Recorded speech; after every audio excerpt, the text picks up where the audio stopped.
Pues he escogido Doña Concha porque sobre todo fue un flechazo inmediato, ¿sabes? Como que yo entré a la sala y pensé, ¿qué? O sea, esta muñeca vestida de abuela. Como que dije, qué guay, ¿no? Y además el tenderete con la ropa. Y luego fue muy gracioso porque investigando un poco acerca del contexto del artista, ¿no? Pues descubrí que ella vivió en Barcelona durante un exilio porque militaba en las Juventudes Peronistas, ¿no?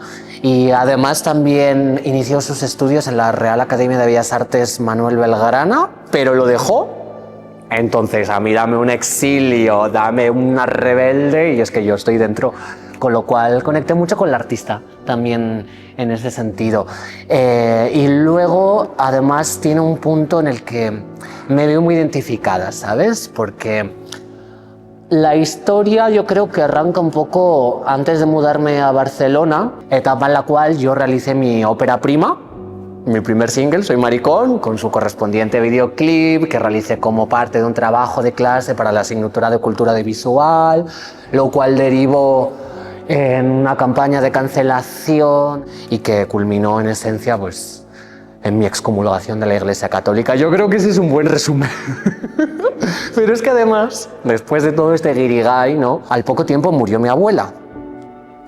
Y mi abuela Priscila, como la reina del desierto, lo cual es bastante irónico porque digamos que era un poquito homófoba, en plan como chapada a la antigua. Ella era nostálgica. Entonces, durante toda mi infancia y mi adolescencia, los veranos escolares, que eran 3 meses, los pasaba en el pueblo con ella, ¿no? Y luego las vacaciones de Navidad también las pasaba con ella. Entonces, fue un poco una figura de autoridad y sobre todo un referente de cariño y un espacio seguro al que yo sentía que siempre podía volver, porque cuando eres un mariquita gordo, rapado al cero y la diana de un sinfín de comentarios despreciables, pues la verdad que volver a casa de tu abuela y que te dijera que había hecho rosquillas se sentía un poco como ponerte un calcetín seco después de pisar un charco.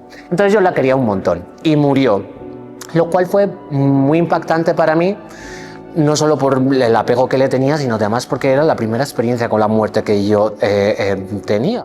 La primera vez que yo participé de los rituales de la muerte, ¿no? Pues el velatorio, la incineración, el funeral y la primera vez también que veía un cuerpo sin vida.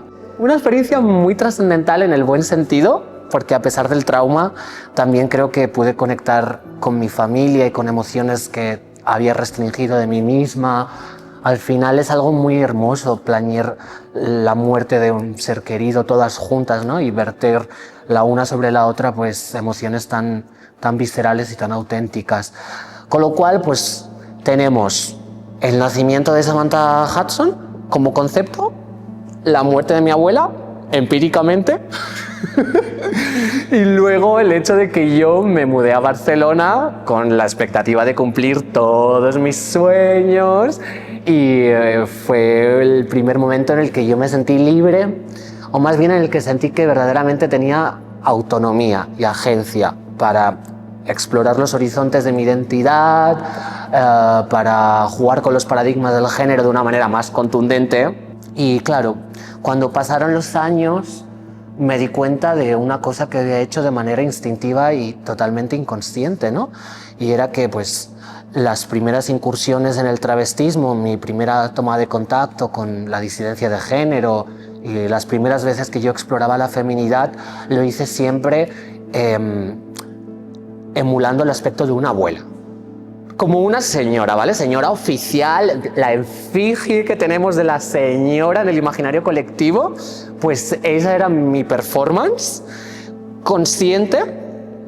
Yo sabía que estaba haciendo un ejercicio performático, pero al mismo tiempo como muy orgánica, ¿no? Y muy instintiva. Y es una etapa que pues conservo con mucho cariño, porque al final fue mi despertar artístico, mi primera toma de contacto con esa disidencia del género, y además fue muy divertido porque yo pues no tenía ni un duro, no trabajaba, no estudiaba, no hacía ni el huevo, con lo cual lo único que me interesaba era patearme todas las tiendas de segunda mano para buscar un taconcito sensato, que si el guante de tafilete, el abrigo de pedigrí, luego irme a una tienda de posticería en el Raval a ver si podía comprarme, gracias a Dios, una peluquita a lo Garzón así corta, ¿sabes? Y cardármela bien y atusarme el pelo como una cucurruta, mis perlas, por supuesto, los pendientes de clip que desvalijé de mi abuela en cuanto murió, o sea, allí fui directo a su armario a robarle los abrigos y la bisuta.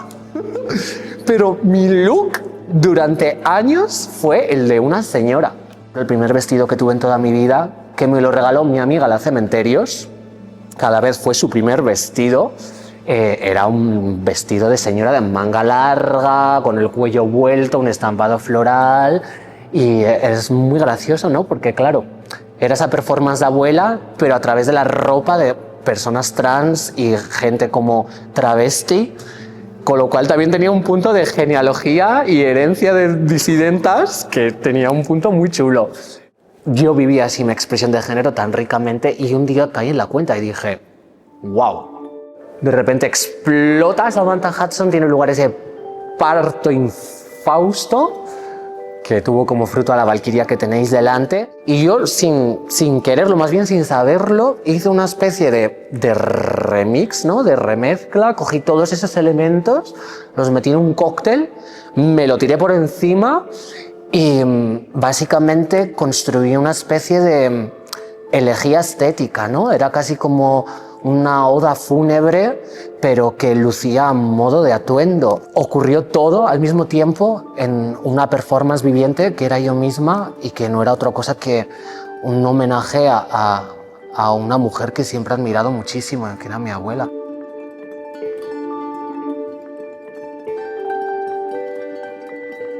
Entonces, claro, yo vi esta obra y ella que se ponía la máscara, ¿no? Porque la instalación pues es la escultura de goma espuma y papel maché con el tendero, una serie de fotografías de Humberto Rivas, pero también está el vídeo de ella con la máscara haciendo sus labores de casa, cantando por encima de unos boleros. Una aventura y de ti hoy solo queda tu pañuelo. Yo me identifiqué muchísimo porque verdaderamente estuve a lo mejor 4 años performando ser una señora. También un poco como incluso un mecanismo de resistencia a una ciudad tan grande como era Barcelona o como era Madrid, ¿no? Con esas dinámicas capitalistas de hiperconsumo donde lo único que podías hacer gastar. Y yo, performando abuela, lo que más me podía gustar era irme al mercado, hacerme mi colada, invitar a mis amigas y hacerles unas lentejas. O sea, como que adopté toda la idiosincrasia de mis lazos de sangre, algo con lo que no había conectado antes, y lo transformé pues en mi propia marca personal. Hoy solo queda tu pañuelo.